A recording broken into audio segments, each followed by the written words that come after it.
The microwave hums, you press start. In 90 seconds, last night's dinner will be ready. But what if I told you that some foods, when reheated, don't just lose nutrients, they actually produce compounds that can trigger cellular changes your body was never designed to handle? 3 months ago, a 67-year-old woman sat across from me in my clinic. Stage 2 colon cancer, healthy weight, non-smoker, no family history. When we dug into her habits, one pattern emerged. She meal prepped every Sunday and reheated the same dishes throughout the week. Rice, chicken, spinach, mushrooms, the very foods I'm about to warn you about. Here's what nobody tells you. Reheating isn't just about convenience. When certain foods hit high heat for the second or third time, their molecular structure changes. Proteins break down into compounds your digestive system recognizes as invaders. Nitrates convert into nitrosamines, the same carcinogens found in processed meats. And oils? They oxidize into free radicals that attack your cells from the inside. You weren't taught this. Your mother reheated food. Your grandmother did too, but they weren't microwaving at 1,000 watts or storing food in plastic containers that leach chemicals under heat. The science has changed. Your kitchen habits need to change with it. Stay with me. By the end of this script, you'll know exactly which 12 foods should never see the inside of a microwave again, why your body after 60 can't process these reheated compounds the way it once could, and what you should do instead, starting tonight. I'm Dr. Rahman, a cardiothoracic surgeon with 30 years in operating rooms across 3 continents. I've held beating hearts in my hands. I've seen what happens when inflammation becomes chronic, when oxidative stress overwhelms the system, when small daily choices compound into surgical emergencies. The cases that haunt me aren't the dramatic ones, they're the preventable ones. The patients who did everything right except this one thing nobody warned them about. The medical establishment won't tell you to stop reheating food. There's no pharmaceutical solution to sell, no procedure to bill. You're left piecing together information from contradictory articles and half-remembered news segments. Meanwhile, your cells are aging faster than they should. Your immune system is fighting battles it doesn't need to fight, and your cancer risk ticks upward with every reheated meal. Your body after 60 is fundamentally different. Think of your digestive system like an old water filter. When it was new, it could handle impurities without issue. But after decades of use, the filter's capacity drops. It clogs faster. It lets more contaminants through. Your stomach acid production has decreased by 40% since you were 30. Your liver enzymes are slower. Your gut lining is thinner. When you were younger, your body could neutralize the free radicals from reheated oils. Now, they slip past your defenses and attack your DNA directly. One study from the European Journal of Cancer Prevention tracked 4,000 adults over 12 years. Those who regularly consumed reheated foods high in nitrates showed a 58% higher incidence of gastric cancers. 58%. Not from eating the food fresh, from reheating it. Let me walk you through the 12 foods and exactly what happens when you reheat them. Rice. You cook it Sunday, store it in the fridge. Thursday, you microwave it for lunch. Seems harmless, but rice contains spores of Bacillus cereus, a bacteria that survives cooking. When rice cools slowly or sits at room temperature, these spores multiply. Reheating doesn't kill them. It activates toxins that cause vomiting and diarrhea in the short term. Long term, chronic gut inflammation. And inflammation is the precursor to cellular mutations. Here's the mechanism. When rice is cooked, then cooled, then reheated, resistant starch forms. Your aging digestive system can't break it down efficiently. It ferments in your colon, producing compounds that damage intestinal cells. After 60, your colon's ability to repair that damage is compromised. One patient, age 71, had been reheating rice 3 times a week for 5 years. Her colonoscopy showed precancerous polyps throughout her sigmoid colon. She'd never had a polyp before. Write that down. If you must eat leftover rice, eat it cold. Add it to salads. Mix it with fresh vegetables. Do not reheat it. Spinach and leafy greens. They're health foods, right? Packed with nitrates that supposedly improve blood flow and lower blood pressure. But here's what they don't tell you. When you reheat spinach, those nitrates convert into nitrites. Reheat it again, nitrites become nitrosamines. Nitrosamines are classified as probable human carcinogens by the International Agency for Research on Cancer. Your body body after 60 processes nitrates differently. Your stomach acid is weaker, creating an environment where bacterial conversion happens faster. I had a patient, 64 years old, who drank reheated spinach soup every night for 6 months. She developed gastritis so severe we initially suspected an ulcer. Endoscopy showed chronic inflammation and cellular atypia, abnormal cells that aren't cancer yet, but they're on the path. The fix is simple. Cook spinach fresh or eat it raw. If you must cook in bulk, freeze portions immediately and eat them cold once thawed. Never microwave leafy greens. Mushrooms. Their protein structure is delicate. Heat breaks it down into simpler compounds. Reheat them and those compounds oxidize. You're essentially eating rancid protein. Your digestive enzymes, already less efficient after 60, struggle to process oxidized proteins. They pass into your intestines, partially digested, triggering immune responses. Chronic immune activation equals chronic inflammation equals increased cancer risk. A 72-year-old man came to my clinic with unexplained abdominal pain. No infection, no obstruction. Clean blood work except for elevated inflammatory markers. I asked about his diet. He'd been meal prepping mushroom risotto and reheating portions all week, every week for 8 months. We eliminated the reheated mushrooms. His inflammation markers normalized within 6 weeks. Comment below if you've been reheating mushrooms regularly. I'll tell you what to watch for. But here's where it gets worse, and I need you to understand this before I continue. Chicken. Protein composition changes when you reheat poultry. Fresh chicken is safe. Leftover chicken eaten cold is safe. But reheated chicken? The proteins denature into compounds your stomach struggles to digest. Undigested proteins in your gut become food for harmful bacteria. Those bacteria produce metabolites, waste products, that include known mutagens. After 60, your stomach produces less pepsin, the enzyme that breaks down protein. Reheated chicken overloads a system that's already working at reduced capacity. I reviewed the case of a 68-year-old woman with recurring gastric distress. 3 colonoscopies over 2 years showed nothing. Then I asked her to keep a food diary. Every episode traced back to reheated chicken. We stopped the reheating. Episodes stopped. If you have leftover chicken, shred it cold and add it to salads. Make chicken salad. Slice it for sandwiches. Do not microwave it. Eggs. High protein, low carb, perfect for seniors. Unless you reheat them. Reheated eggs release hydrogen sulfide gas in your stomach. That rotten egg smell you sometimes burp up. But it's not just unpleasant. Hydrogen sulfide in concentrated amounts is toxic to intestinal cells. Your gut lining, already thinner after 60, is more vulnerable to this toxicity. One patient reheated scrambled eggs for breakfast every morning. Batch cooked on Sunday, portioned out, microwaved daily. She developed leaky gut syndrome, a condition where the intestinal barrier becomes permeable, allowing toxins into the bloodstream. Her chronic fatigue, joint pain, and brain fog all resolved when she stopped reheating eggs. The fix. Cook eggs fresh every time. It takes 4 minutes. Your health is worth 4 minutes. Now, before I give you the remaining 7 foods, I need to tell you something. I've been in operating rooms where the patient on the table had done everything the guidelines told them to do. They exercised. They took their medications. They avoided smoking. But nobody told them about the small things. The daily habits that accumulate damage so slowly you don't notice until it's too late. Potatoes.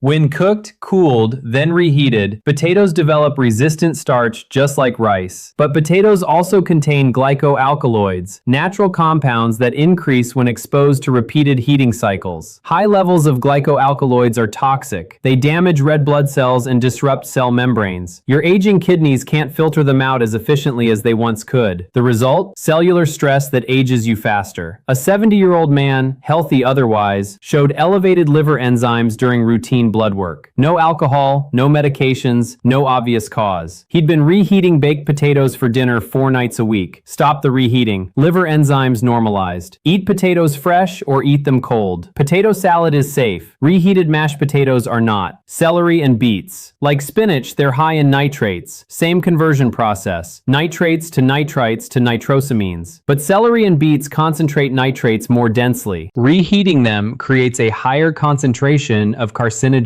compounds. Your stomach after 60 doesn't produce enough acid to neutralize these compounds. They pass into your intestines intact. The European Food Safety Authority recommends never reheating celery-based soups or beet reheat dishes. Yet millions of seniors do it weekly without knowing the risk. If you make soup with celery, remove the celery before storing leftovers. If you roast beets, eat them within 24 hours or freeze them immediately. Processed meats in general, bacon, sausage, deli meat, they already contain nitrites as preservatives. Reheating them doubles down on nitrosamine formation. The World Health Organization classifies processed meats as Group 1 carcinogens, the same category as tobacco. Reheating them amplifies that risk. I don't tell you to never eat bacon, I tell you to cook it fresh when you do. Don't microwave yesterday's sausage. The convenience isn't worth the cellular damage. Oils and fried foods. When oil is heated once, it oxidizes slightly. Heat it again, and oxidation accelerates. Free radicals multiply. These free radicals attack cell membranes, damage DNA, and trigger mutations. Your body has antioxidant defenses: vitamin E, glutathione, catalase. But after 60, these defenses are depleted. You can't neutralize free radicals as effectively. Reheating fried chicken, French fries, or any oil-cooked food means consuming oxidized fats your body can't handle. One study showed that repeatedly heated oil increased colon cancer markers by 41% in older adults compared to fresh oil. The fix: if you eat fried food, eat it fresh. Don't save it, don't reheat it. Turnips and root vegetables high in nitrates. Same principle as spinach and beets. Nitrate-rich vegetables are healthy when fresh. When reheated, they're problematic. Your digestive system after 60 doesn't have the resilience to handle the nitrosamine load. Seafood. Fish and shellfish contain proteins that break down quickly. Reheating seafood creates compounds like histamines and biogenic amines that trigger inflammatory responses. Your immune system, already working overtime to manage age-related inflammation, doesn't need additional triggers. I've seen patients develop chronic urticaria, hives, from repeatedly reheating shrimp and fish. Eat seafood fresh. If you have leftovers, eat them cold the next day in a salad or on crackers. Don't microwave them. Tea and coffee. You might think this one's harmless, but repeatedly reheating tea or coffee increases tannin concentration. Tannins interfere with iron absorption and can irritate stomach lining. After 60, you're already at higher risk for anemia and gastritis. Why make it worse? Brew fresh. If tea gets cold, add ice and drink it cold. Don't reheat it. Can I tell you something I've never told my colleagues? I've stood in hospital waiting rooms at 2 a.m. explaining to families that their loved one didn't make it. Heart attack, stroke, bowel obstruction. And sometimes, after the shock fades, they ask me why. Why did this happen? They did everything right, but they didn't know about the things nobody talks about. The reheated rice that inflamed their gut lining for years. The microwave chicken that overloaded their digestive system. The oxidized oils that attacked their cells meal after meal after meal. These aren't dramatic causes. They don't make headlines, but they add up. I think about the woman I mentioned at the beginning, the one with stage 2 colon cancer. We caught it early. Surgery went well. She's in remission. But when I saw her for follow-up 6 months later, she told me something that stayed with me. She said, "I wish someone had told me. I would have changed. I would have done things differently." Her name was Mrs. Khalid. She reduced her medication from 4 prescriptions to 2. Her energy returned. Her inflammation markers dropped. And she told me the hardest part wasn't the cancer, it was realizing that simple information could have changed everything. That question has stayed with me. How many people are one conversation away from preventing something catastrophic? Let me summarize the 12 foods you should never reheat. 1. Rice. Eat cold or fresh only. 2. Spinach and leafy greens. Never microwave. 3. Mushrooms. Cook fresh or eat cold. 4. Chicken. Shred cold for salads, don't reheat. 5. Eggs. Cook fresh every time. 6. Potatoes. Eat fresh or as cold potato salad. 7. Celery. Remove from soups before storing. 8. Beets. Eat within 24 hours or freeze. 9. Processed meats. Cook fresh when you do eat them. 10. Oils and fried foods. Eat fresh, don't save. 11. Root vegetables high in nitrates, same as beets. 12. Seafood. Eat fresh or cold, never reheated. Comment below with the one food you've been reheating most often. I want to know which one surprised you. Share this with someone over 60 who meal preps. They need to hear this. And if this information changed how you think about your kitchen habits, subscribe, because there are 11 other daily habits aging you faster than you realize, and I'm covering them next. This isn't medical advice for your specific situation. This is information from 30 years of seeing what works and what doesn't. Talk to your doctor about your individual health. But don't wait for them to bring up reheating food. They won't. You have to take this step yourself. Your heart has been working for you every single minute since before you were born. It's never stopped, never taken a break. The least you can do is stop feeding it oxidized oils and carcinogenic compounds from reheated food. Starting tonight, it is never too late.